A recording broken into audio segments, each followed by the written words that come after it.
The world did not belong to politicians or kings. It belonged to the architects of the invisible grid, the data miners, the media moguls, the land barons. And sitting atop this global hierarchy were two titans who had been at war for 3 decades. In New York, there was the Harrington Empire. It was old money polished to a terrifying shine. William Harrington viewed the world as a chessboard where human lives were merely pawns.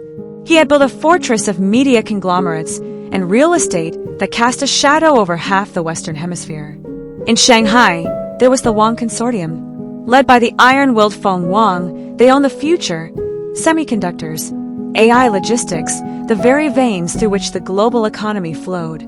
For Avery Harrington, life was a performance art piece titled Perfection. At 23, she was the face of the Harrington brand.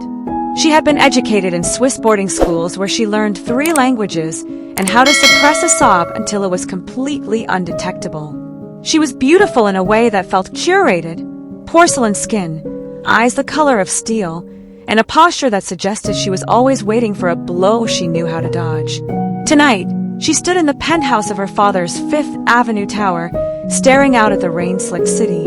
"You're not listening, Avery," her father said. He didn't look up from his tablet. He was drinking scotch neat. "I heard you, father," Avery replied, her voice calm, though her hands were clenched behind her back. "You want me to charm the senator? You want me to secure the zoning permits for the Seaport project? I want you to be useful," William snapped, finally looking at her. His eyes were cold, assessing. "You are 23. By your age, I had acquired my first 2 competitors. You are still playing at being a socialite. Tonight is not a party. It is a hunt. Do not fail me." Avery turned back to the window. She felt the familiar tightening in her chest, the golden collar of expectation. "I never fail you, father." 7,000 miles away, in a glass office overlooking the Bund in Shanghai, Liang Wang was dismantling a microchip with a pair of tweezers. He was 24, but his eyes held the weariness of a man twice his age. He was a prodigy, a mathematician who saw the world in probabilities and vectors. To the public, he was the prince of tech, stoic, brilliant, untouchable. To his mother, he was an algorithm that needed constant optimization. "The merger with the Taiwanese supplier is stalled," Feng Wang said. She stood by the door, immaculate in a tailored suit. She did not sit. She never sat when she was disappointed. "They perceive weakness in our transition strategy. They perceive caution," Liang said, not looking up from the chip. "There is a difference." "Not in this family," Feng replied sharply. "You calculate too much, Liang. You hesitate. In the time it takes you to weigh the risks, the Harringtons have already bought the land, built the building, and sold the air rights. You must be sharper. You must be lethal." Liang set the tweezers down. He looked at the dismantled tech, broken, stripped of its casing, its inner workings exposed. He felt a kinship with the machine. "I will handle Dubai," Liang said softly. "See that you do," his mother warned. "The Harringtons will be there. Do not let them outmaneuver you. If you return without the alliance, do not return at all." The Global Economic Summit in Dubai was a monument to excess.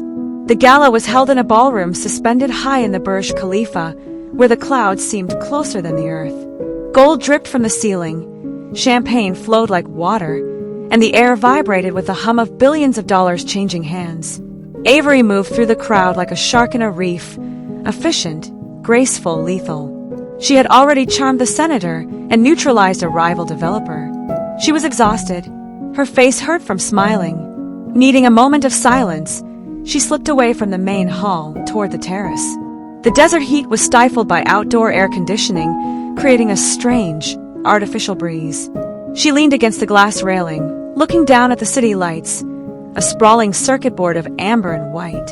"The view is overrated," a voice said from the shadows. Avery didn't jump. She turned slowly, her mask of indifference instantly in place. A young man stepped into the light. He was wearing a tuxedo that fit him with architectural precision. He held a tumbler of water, no ice. "It's just electricity and sand," he continued, joining her at the rail. "It looks impressive from here, but down there it's just traffic. You must be fun at parties," Avery said dryly. "I hate parties," he admitted. He looked at her, and for a second, The mask slipped. He didn't look at her dress or her diamonds. He looked at the tension in her shoulders. "You're William Harrington's daughter. And you," Avery realized, recognizing the sharp jawline from the business journals, "are the Wong algorithm." "Liang, right? I've been called worse." "I've heard you're a machine," she said, testing him. "Cold. Ruthless. No pulse." Liang smirked, a small, genuine thing that transformed his face. "And I've heard you're a doll. Beautifully painted. Hollow inside." They stared at each other. The insults didn't sting. They felt like secret handshakes. They were acknowledging the roles they were forced to play. "My father is inside," Avery said, gesturing vaguely to the ballroom. "He's currently selling my future to a hedge fund manager." "My mother is in there," Leon countered. "She's likely negotiating the rights to my firstborn." Avery laughed. It was a real laugh, startling herself. "God, we're pathetic. Two heirs to the world, hiding on a balcony." "Not hiding," Liang said, turning to face her fully. The electricity between them wasn't sexual, not yet.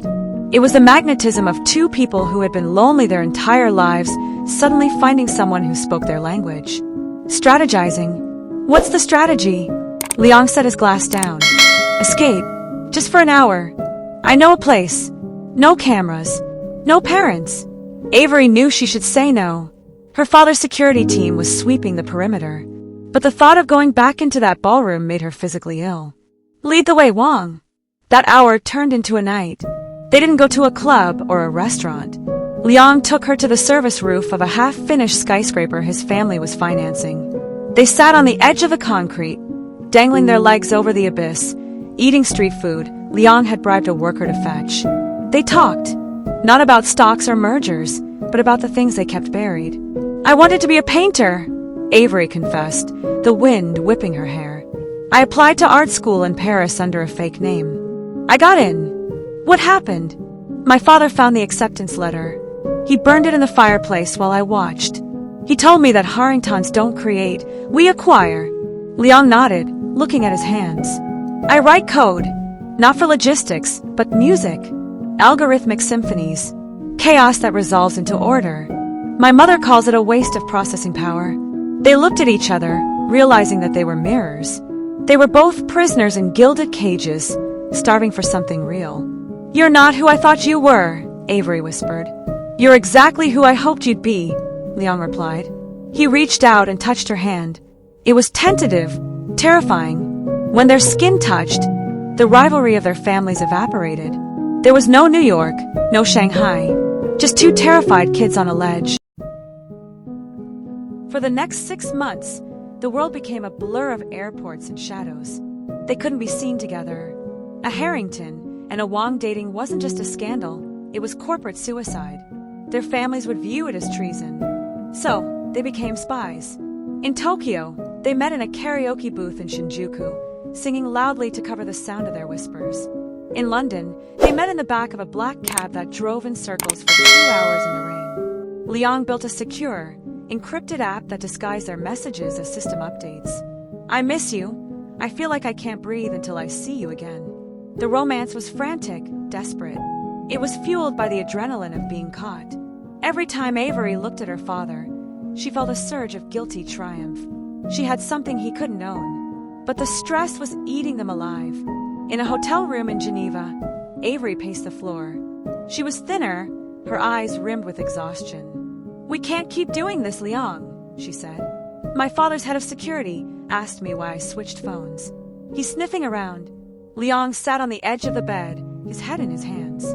"My mother is arranging a marriage, the daughter of the Hyundai chairman. She wants to announce it next month." Avery stopped pacing. The air left the room. "What?" "I can't stop it," Liang said, his voice cracking. Unless what?" Liang looked up, his eyes burning with a terrifying resolve. "Unless we leave. For real. Not a weekend. Forever. They'll hunt us," Avery said, trembling. "You know they will. They have resources that rival the CIA. Let them hunt." Liang stood up and grabbed her shoulders. "I have money stashed in crypto accounts they can't touch. I have new identities ready. We go to South America, or maybe a small island in the Pacific. We disappear. Give up the empires? Avery asked. The billions? The legacy? Liang kissed her forehead. I'd give it up for a single day of peace with you. Avery closed her eyes and leaned into him. She realized he was right. The money was just handcuffs made of gold. Okay, she whispered. Let's run. The plan was set for the night of the winter solstice gala in Vancouver. Both families would be there. It was the perfect cover. Amidst the chaos of the event, they would slip out to a private airfield where a charter plane, paid for through 3 shell companies, would be waiting. But they made one mistake. They trusted the wrong people. Avery had confided in her childhood nanny, the one woman she thought loved her like a mother. She didn't know the nanny had a sick husband and crushing medical debt. William Harrington bought the information for the price of a kidney transplant. The night of the gala, the atmosphere was brittle. The ballroom was a sea of ice sculptures and fake snow. Avery was wearing a dress of silver silk, looking like a blade. She checked her watch. 11:45 p.m. Time to go. She made eye contact with Liang across the room. He gave a barely perceptible nod. She moved toward the service exit. Her heart was hammering against her ribs like a trapped bird. Almost free. Almost free. She reached the kitchen corridor. Empty. Silent. She pushed through the heavy steel doors to the loading dock. The cold Canadian air hit her face. Liang, she whispered. He was there, standing by a black sedan, the engine idling. He looked pale, sweating. Get in, he said, his voice tight. Something feels wrong. They jumped into the car. Liang floored the accelerator, tires screeching as they sped toward the private airfield on the outskirts of the city. Did anyone follow you? Avery asked, looking back. I don't think so. But the network, my encryption keys were reset an hour ago. My mother knows something. They reached the airfield. It was a desolate strip of tarmac surrounded by dense pine forests. Rain was beginning to fall, turning into sleet. The plane was there. The engines were spinning. We made it, Avery breathed, a laugh bubbling up in her throat. They parked the car and scrambled out, grabbing their bags. They ran across the wet tarmac, hand in hand, the wind roaring in their ears. Then, the floodlights turned on. Blinding white light erupted from the darkness surrounding the plane. Stop! Voices boomed over megaphones. From the tree line, 4 armored SUVs roared onto the runway, cutting off the path to the plane. Avery and Liang skid to a halt, blinded, shielding their eyes. The doors of the SUVs opened. From the first vehicle stepped William Harrington, flanked by 4 armed security contractors. He looked like a disappointed god. From the second stepped Feng Wang, her personal guard unit beside her. She looked like an executioner. You foolish, foolish children, William called out, his voice calm but amplified by the silence of the night. Did you really think you could just walk away? Get on the plane, Avery, Liang yelled, shoving her toward the stairs. Secure them, Feng Wang ordered. The security teams moved in. It was a chaotic pincer movement. The Harrington guards grabbed Avery. The Wang guards lunged for Liang. No! Let me go! Avery screamed, thrashing against the grip of a man twice her size. Don't touch her! Liang roared. He wasn't a fighter, but desperation made him dangerous. He swung his heavy briefcase, cracking a guard across the jaw. He broke free and sprinted toward Avery. Liang, run! Avery shrieked. I'm not leaving you!